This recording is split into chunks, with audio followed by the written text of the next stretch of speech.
All right, everybody, welcome back to another episode of Ole Miss After Dark. I'm joined here with Aaron Gershon from 247, beat writer for Kentucky, also co-host of Believe in Kentucky podcast as well. Aaron, I really appreciate you joining me here today to tell us a little bit about the Wildcats and what the Rebels will be facing coming up Saturday.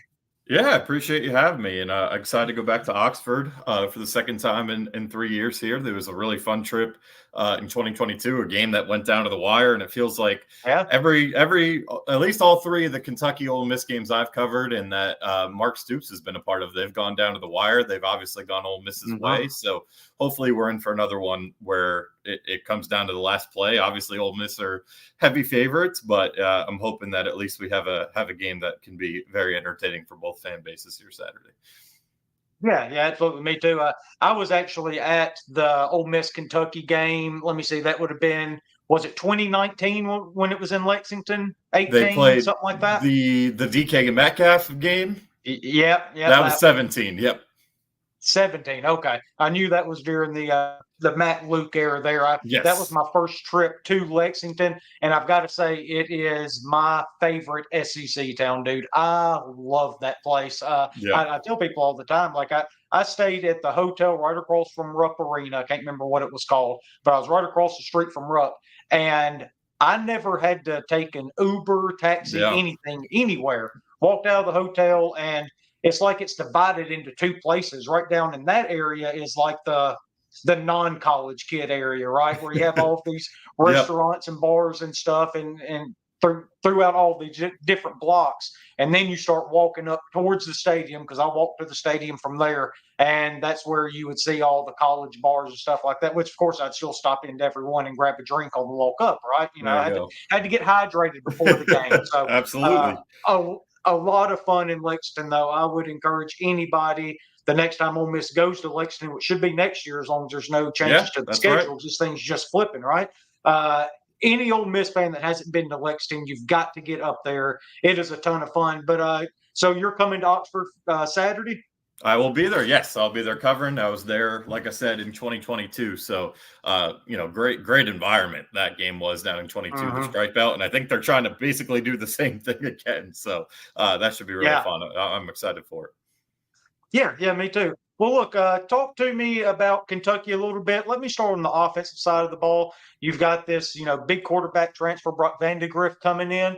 No relation, by the way. He spells his name completely different from me. There's an A instead of a Y. It's That's weird. right. Yeah. So it's a little weird there. Can't trust a guy that uses an A instead of a Y. So, but look, he's. I will say when he hit the transfer portal, I kept hearing rumblings of Kentucky, and of course Jeff Levy just took the job at Mississippi State at that time too, Sure. and they were wanting him too, right? And I thought, I don't care where he goes, do not put a guy in a Mississippi State uniform with Vandegrift on the back of it. People are going to get confused. It's going to be a little too close to Vandegrift. So Yeah. get him anywhere besides Starkville. So I was really happy Mark Stoops in Kentucky was able to pull him. Looks good in the blue and white. Let's keep him there. And I hope for a Sure. lot of success for him. But just kind of what is the reaction to Vandegrift so far? The way he's played seems to be, again, from an outsider standpoint, a little bit of up and down. You can see flashes of the talent he Absolutely. has, especially the arm talent, but he's kind of trying to find his way a little bit right now. Yeah, I think up and down is a good way of putting it. I think, the South Carolina game, he struggled mightily, but if you watch that game and look at how Kentucky protected the passer, I've been saying it. I think Patrick Mahomes, Tom Brady struggled like that. The offensive line play was unacceptable, and Vandegrift missed some plays in that game, and there was an RPO read that he botched. Like there were things that he needed to clean up too, but the offensive line didn't give him much of a chance. And then that's after he played really well, I thought, week one against Southern Miss. He had two bad throws in that game. Otherwise, it was a shortened game, but otherwise, I thought he played excellent, both from a throwing and running standpoint. And then against Georgia, man, I mean, he made some gritty plays. I mean, look, it wasn't perfect. It's never going to be perfect for almost anyone going up against that Georgia defense. But I thought he made some gutsy plays with his legs, extended some plays, made a couple plays through the air, had a couple throws that honestly were on point, but Georgia DBs came flying out of nowhere to break them up. I mean, that's just what's going to happen when you play Georgia. So I thought he showed a lot of poise, a lot of good things in that game. And then this past week against Ohio, obviously a lesser opponent, played a pretty solid, clean football game. I mean, had one fumble on the strip at the end of the first half. UK recovered it. But other than that, made a really nice play on the run where kind of kept it alive until Dane Key was able to get behind the defense, go for a gain of 32. The passing game by far had its best performance of the year. So I think he's starting to get a little bit more comfortable. Obviously, he's a first-time starter. Didn't play much at Georgia other than in mop-up duty. So you're seeing the growth. You're seeing why he was such a highly recruited, thought of guy. But, this will be a big test for him because it's his first SEC road start. And as we know, being around the SEC, both of us for a while, it is a different animal to play on the road. Doesn't matter outside of maybe Vanderbilt where you're playing. It's tough. Yeah, absolutely. And look, I was impressed with him in the Georgia game as well. Keeping them in that game, I know the defense played great, and that was the big story of the game. But Vandegrift did a good job of not losing the game for them. That's what you don't want your young quarterback to do in such a big spot like that against the number one team in the country. He kept them in the game. He gave them a chance. Obviously, wasn't able to pull it out in the end. I thought that was a big learning moment from him and a big step in his potential development down the road. You can see him down and say, hey, this is one of, if not the best defenses in the country. You kept things on schedule. You didn't turn the ball over, a whole lot. You kept us in the game and you gave us a chance at the end. Now we need to learn from that and move on. And the next step is learning how to win, right? That's exactly keeping yourself in the game. Now you need to go down and win it for us. That's the next step in his development.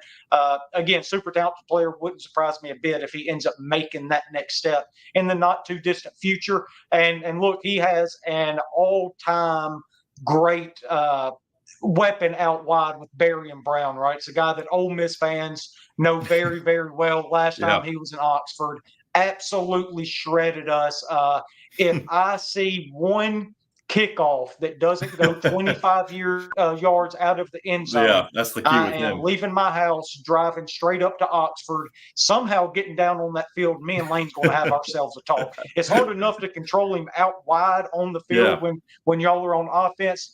Don't give him another opportunity in the kicking game because he's just as dynamic there. Yeah, he's an elite kick returner. I mean, you're talking about a guy who has 4 kick return touchdowns in 2 full college seasons and now 4 games here. None this year so far. Teams have been very, very cautious with him. But, he's a guy who can, anytime he gets the ball in his hands, he's a home run threat. And they haven't really, they haven't gotten him as much involved as they'd want to early on this year. I think part of it's defense is making a conscious effort to slow him down. And then, like I said, with the pass protection, just early on this season, just not being good enough to get him time. But they have been creative getting him in situations in space, whether that's jet sweeps, whether that's, not any direct snaps yet, but jet sweeps are a way they've tried to get him the ball. He finally broke one for a touchdown last week against Ohio. So, he scored 2 touchdowns week 1 against Southern Miss. So we'll see how he does first SEC game of the year. But he's a guy that last year started slow and then finished really strong, played his best football at the end of the year. So, Ole Miss was kind of his coming out part. He had a kick return for a touchdown week 1 against Miami his freshman year, but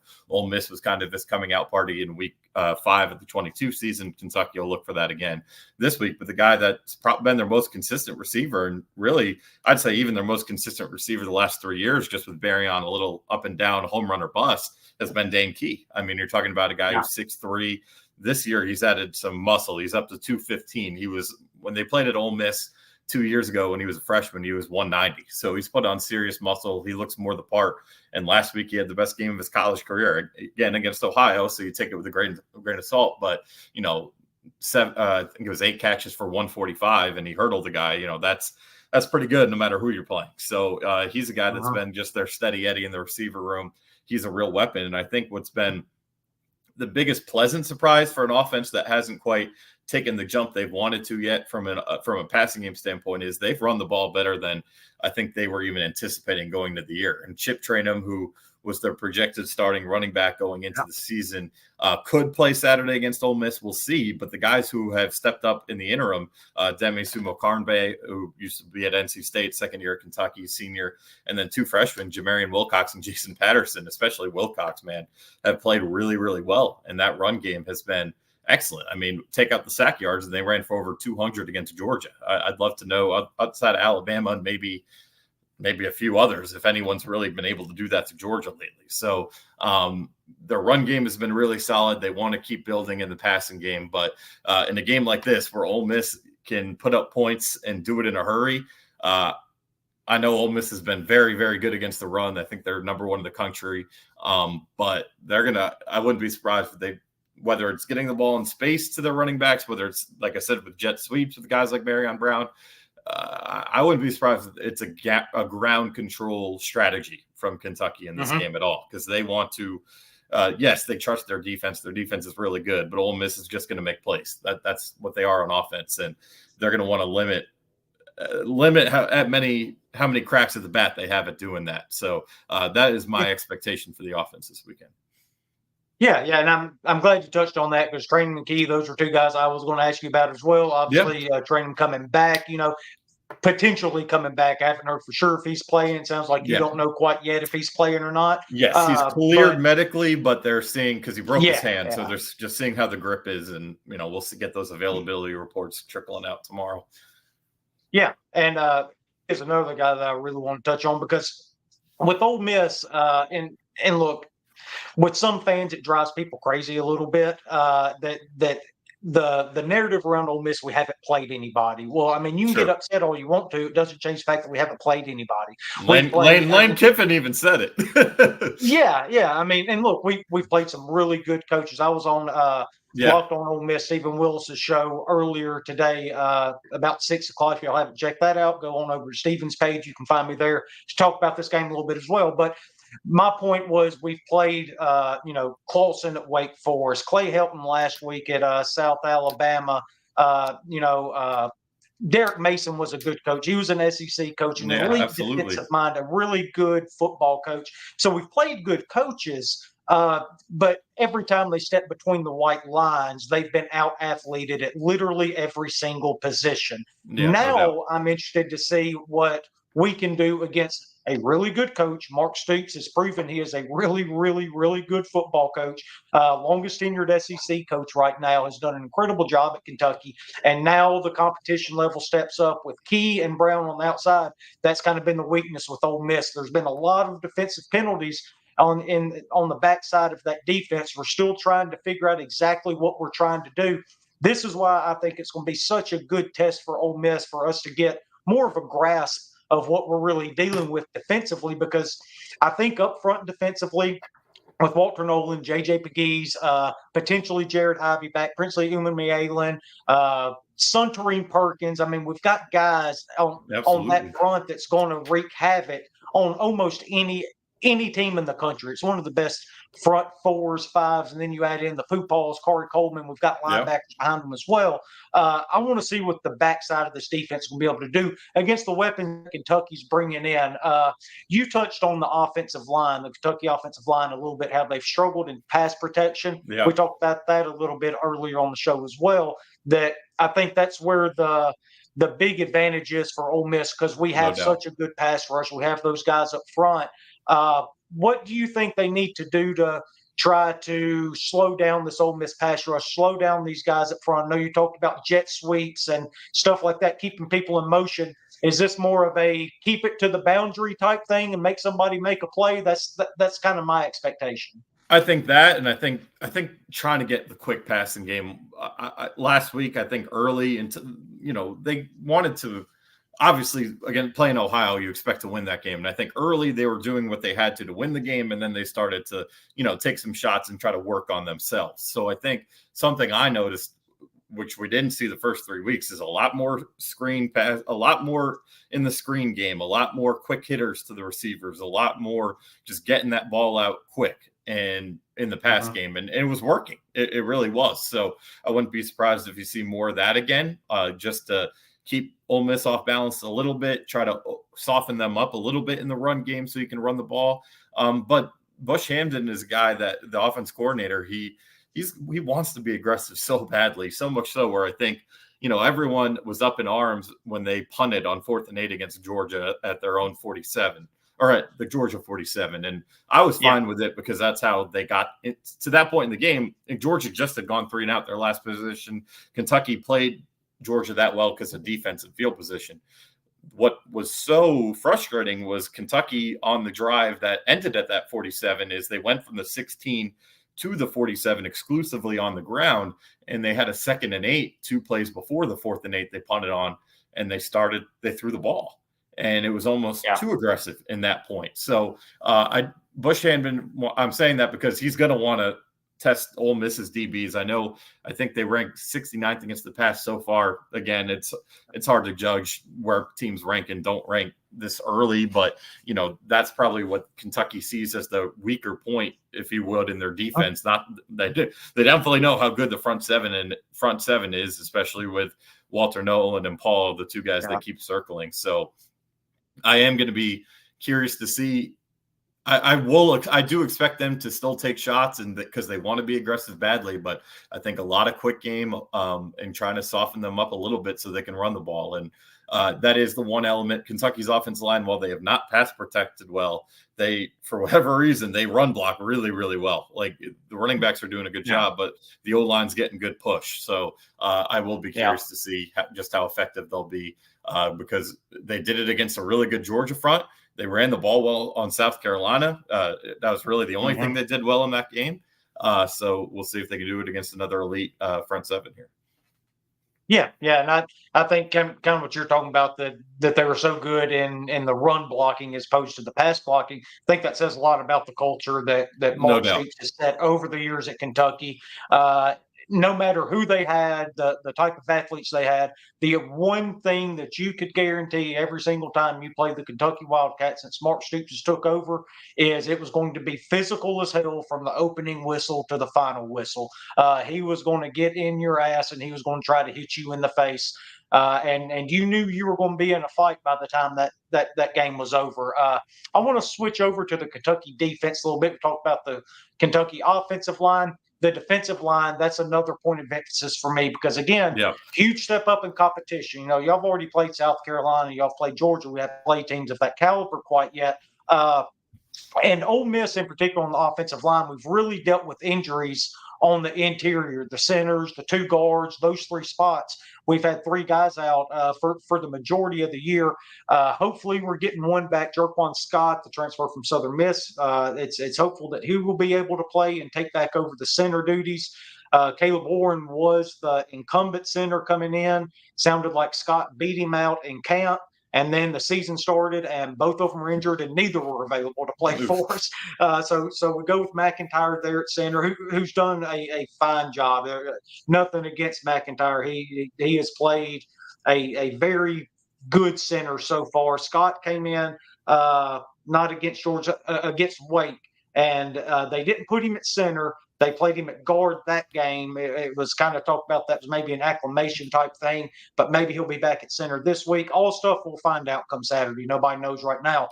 But one thing I can tell you sitting here on Tuesday night, Aaron, is that whoever is playing center in those guard spots, bring your lunch. Because there is a guy that I'm sure you have never talked about a day in your life, Deion Walker, all 6'6", 345, if that's even the true size of him. The man is I think he might be bigger than that, honestly. Yeah, I know, dude. I mean, he is a sight to see. He is the kind of player, go ask the Georgia Bulldogs, that can wreck every single play you call, no matter what it is, because he can start from the inside and bust the entire offensive line from there. And then it's just havoc from that point forward. Talk to me a little bit about the kind of year he's had. He was obviously a preseason All-American, All-SEC guy. projected first-round pick, and what he brings to the defensive line for Kentucky and how he helps all of the other guys around him.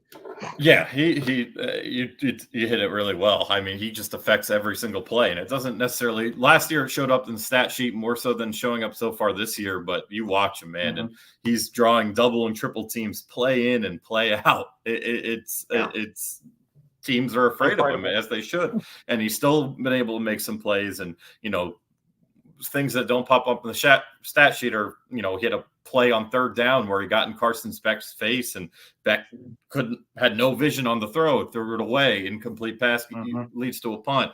Week 1 against Southern Miss, he was able to affect the quarterback, led to a bad throw and an interception. I mean, he just is a guy that makes plays even if it doesn't show up in the stat sheet, and he's done that his entire career here, and that's why he's going to be a first-round pick. And obviously with the size and strength and the way he's able to move at that size, he's just a special player. So Dion, obviously the anchor of that defensive line, but they're just deep. They rotate so many guys in and out. Khalil Saunders, 92, he's played really well. Trayvon Ripka at DN, number 90, has had his best year, I think, so far. He's been hitting the quarterback. I don't know exactly what the numbers are, but it feels like he's had at least one quarterback hit a game, either a sack or sack and a half on the year. They haven't had a sack the last 2 weeks, but they've affected the quarterback, and they've put a lot of hits on him. And then, against South Carolina, I forget if they had 3 or 4 or 5 sacks, but at one point on back-to-back plays, 2 strip sacks that could have changed the game if they'd just recovered them. So, they get after the quarterback. They stop the run at a really high level. I mean, you look at South Carolina was barely able to run on them. Georgia just over 100 rushing yards. Ohio just over 100, and a lot of that was in garbage time against true freshmen out there. So I think they're number 6 in the country against the run so far, and that's because, like I said, they have great defensive line play. They have 2 veteran inside backers, and Jamin Dumas-Johnson, a transfer from Georgia. Starter on the 2022 undefeated national championship team, was an All-American that year. And then Derek Jackson, who kind of made his first real big impression at Ole Miss 2 years ago. He had a pick in that game coming off the bench for an injured Jaquez Jones, former Ole Miss player, who I think also might have had a pick in that game. It was either a pick or a fumble recovery. It was one of the other. Turnover. Yeah. I know both had a turnover in that game. So, I mean, their front 7 is loaded, and it's the strength of this football team. And they have safeties, especially Zion Childress, number 11, who I still think had a pick 6 taken away from him unjustly that might have won you the game against Georgia. He's been great in run support as well. Yeah, exactly. Imagine the top of the SEC getting calls that the little guys aren't getting. But it's a very, very solid front 7 that, even the elite of the elite, being Georgia, had trouble running on. But one thing that's different with Ole Miss that Kentucky has not been tested with yet this season is the tempo. And that is going to be something I'm keeping a close eye on, is just how they react to it, because they struggle every time they play Tennessee. They played pretty well against Ole Miss, especially in the second half 2 years ago. But we all know this Ole Miss team is much better than that of 2 years ago. Jackson Dart is a whole different player, and you have 2 first-team all SEC guys outside a receiver and a running back who's probably exceeded expectations, I would think. I didn't know too much about Parrish going into the year, and his numbers are incredible. So that is the one thing, that hasn't – they have been tested. Yes, they played – Georgia's an elite offense. We all know that. Carolina's probably had a better year than expected thus far on that side of the ball, but the tempo is something that we haven't seen with this exact defense yet. Going back to South Carolina, I've been really impressed with Seller so far this year. He's played well. And I know he's been out so far. I think they're on a bye week this week before Ole Miss travels to Columbia. So I'm sure he's going to be well rested and as healthy as possible before the Rebels roll into town. But I think he's played really well. You were talking about that Ole Miss offense, though, with Dart. Obviously, he is turned into one of the better quarterbacks in the country. He's really progressed well, and he's a lot better. Not only on the field, makes better decisions, all that. His leadership has grown so much. I think that's the biggest, the most growth he has had year to year so far. But then, kind of like you said, and this is where I wanted to go next, we have Trey Harris on one side, Juice Wells on the other side. Yeah. Jordan Watkins, who was a 700-800 yard receiver last year, is your number 3. Caden Lee is this young player. He's a sophomore Yeah. that can really burn downfield and has made some incredible plays for us over the last couple of years. And then you've got Caden Prescorn at tight end, this really good blocking and receiving tight end. Bring in Daquan Wright from Virginia Tech, this other really athletic tight end that can make plays down the field. And then Parrish, like you said, he transferred back into Ole Miss, and he's been That's right. more of an impact player than we could have asked for right now. How do you think they will try? Obviously, it will start up front with the guys we've already talked about, the line of scrimmage, that front 7. They have to cause havoc. They have to keep this offense behind the chains. They have to get them moving faster than they want to mentally, right? Because Right.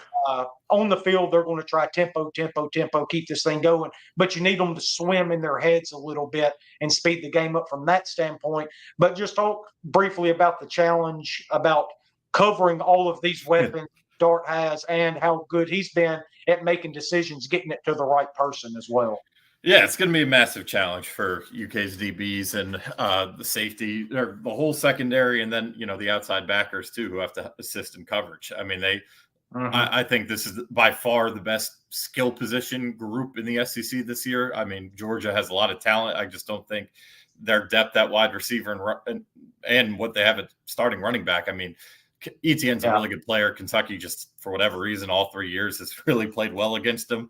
But Prince has always had a great plan for Georgia. I don't know what it is, but he's always able to get Georgia that and Florida lately. So that's why Etienne has just not been a thorn in Kentucky's side like he has for a lot of other teams. But it's going to be so. Kentucky secondary, Maxwell Harrison's an elite corner. I mean, he was first team all SEC guy going into this year for a reason. But after that, I mean, that was the biggest question mark on this entire roster going into the year. And so far, JQ Hardaway, a guy who's going to start outside at 6'3", is 6'3", 190 guy, transferred from Cincinnati, been here 2 years. He's playing a lot better, but this is the biggest test he's going to face so far this year. Jansen Dunn in the slot, and then Zion Childress will mix in from safety in the slot. Those guys haven't been challenged like this so far this year. And then they have young guys like DJ Waller Jr., transfer from Michigan, never made a start. He rotates in a lot. They have a true freshman, Torian Nichols, who played really well last week. He's a true freshman. I mean, there is a lot of questions in this Kentucky secondary that so far they've answered to the bell, to their credit. But they've had a couple breakdowns that have killed them. I mean, against South Carolina, you look at the score 31-6 is a little misleading. It's misleading. In the sense the defense played really well outside of like 2 plays very where they just had, very, very well outside of 2 plays where they just had complete coverage bust breakdowns. But the offense, was terrible and threw a pick 6 and gave South Carolina a really good field position at another point in the game. So, that easily probably should have been more like 20-6, which is not good. It's just this defense has answered the bell so far from a pass defense standpoint. I think they rank in the top 25, but I just haven't played a group like this yet. And I think we're all anxious this will be the game where either Kentucky fans are like, wow, this secondary is a lot better than we ever expected, which has been the case before. I mean, there was 2 years under Stoops where it seemed like it was going to be the weakness of the whole team and ended up being really good. One in 2019 when they were an 8-5 football team and they finished with the second best pass defense in the country with guys who I think they didn't have one guy who had made a start at quarterback going into the year. And then in 22, the last time they were at Ole Miss, Keegan Smith, former Rebel, saved them on one side, and Carrington Valentine stepped up and became a pro on the other side. He's now, with the Packers. Both those guys became pros. So, they ended up being a really good I think they were 7th in the country against the pass that season. So I think you're going to find out a lot from this game. Is it going to be more like that? Or is it going to be more like last season where Kentucky really struggled against the pass outside of what they were getting from Maxwell Harrison? So huge test. I'm really not. I mean, I'm obviously going to favor Ole Miss in that aspect until I see exactly what these Kentucky DBs are able to do. But it's a really good test for them. They need to have this type of test because even if they lose this game, they play 3 really winnable games after the bye week. They have Tennessee later in the year. So if they can play strong and get a lot from the secondary, it'll build some confidence going forward. Yeah. So it's kind of funny you talk about all that because, like I was saying earlier, that's what Ole Miss fans are looking forward to. We want to see the secondary prove, that they can go up against the Keys and the Berrien Browns and guys like that. That's where our questions are at. We're good up front. Need to prove ourselves in the secondary there and make sure we can match up with SEC caliber athletes for an entire 4 quarters. So that's going to be interesting to see. Before I get you out of here, Aaron, just 10,000 foot view, your thoughts on the Rebels so far this year. You're obviously not somebody that's going to, study and keep up with Ole Miss 7 days a week like we do, right? That's kind of why I have you on here to talk about Kentucky, because I don't do that with Kentucky either. I know how I feel about Ole Miss. How does somebody just kind of watching Ole Miss from the outside feel about what this team could possibly do as the year moves on? Yeah, it's hard not to be amazed by the numbers they've put up. I mean, I've had it in front of me earlier. I think they're outscoring opponents by 198 points. I mean, yes, I don't care who you're playing. Like that is incredible stuff. And I know Wake is not a great team, but at least there is a Power 4 team in there. It's not like it was all Furman and Citadel. And like you said, there were some pretty good coaches in there. So hard not to be impressed with that. I mean, I've been high on Jackson Dart, honestly, from when I saw him 2 years ago. I thought he played a really good game then and showed what he kind of had in store for his future. Obviously, that position, the offensive skill position guys that's as good of a group, I think, in college football this year. I think maybe Tennessee, Ole Miss, maybe Alabama. We'll see. There's still, I think, some depth things there I want to see more from. They're right there. I think, from a pure talent standpoint and the fact that how much they've invested in this roster through the portal, they have all the pieces they need. It's just going to be a matter of those big games, those big road games that have cost them in years past. I think they go to Georgia, right? So that's a really huge opportunity for them. Yeah, we actually get Georgia in Oxford. Oh, you get them in Oxford. Okay. Yeah. We go to Baton Rouge, to Columbia. Let me try and think what our other. Oh, we go to Fayetteville, and we never play good in Fayetteville. Florida. I don't care how terrible. No, I know they don't. Yeah, that's true. Yeah. It's just they've been knocking on that door, the top 2 and 3 in the SEC.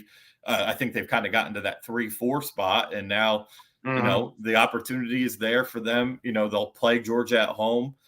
That's a massive prove-it game. They win that. I mean, even if they don't and play really well, I think there's just a lot to be excited for Ole Miss. I'm thoroughly impressed with the roster. I think unless you're a Mississippi State fan or maybe a USC or Tennessee fan, I don't know how you don't love Lane Kiffin. I love his personality. I love his offense. I love everything about it. And I think Pete Golding was an underrated hire he made 2 years ago that's helped them get to this point. So, thoroughly impressed with Ole Miss. Excited to be back down there, like I said, and hoping that Kentucky can make it a game where we're invested for 4 quarters and there's a lot to build off of, even if they don't win it. But hard not to think Ole Miss will be in that final 12 and have a chance to be one of the last teams standing. I mean, they're that talented for sure. Yeah. I tend to agree with you. I think this is easily the most talented Ole Miss team that has been around in my lifetime. I've been following them for, let me see, I'm 37 now. So I've been aware of it for at least 33, 34 years, really talented team, love Lane and all that. And again, Mark Stoops and the job he's done at Kentucky, always been impressed with him, always respected Mark as a coach. Just from what he's been able to do up there, he's constantly been able to raise expectations and meet expectations. That's the thing. Like, you can raise them, but if you don't meet them, you're going to lose grace with your fan base. He's always able to raise and meet them. He's done a great job, great consistent winner there in Lexington, and hopefully I'll be able to make a trip up there next year. That's right, because I've been dying to get back up there. It's so much fun. So Aaron, before we get out of here, let people know where they can find some of your stuff, maybe if they want to hear from a Kentucky perspective what to expect this weekend. Yep, catspaws.com, 247 Sports affiliate for Kentucky coverage. Co-host the Believe in Kentucky podcast on Wednesday nights. So we'll break down this matchup from the Kentucky perspective and see if there's any path to victory tomorrow night at 9 o'clock Eastern.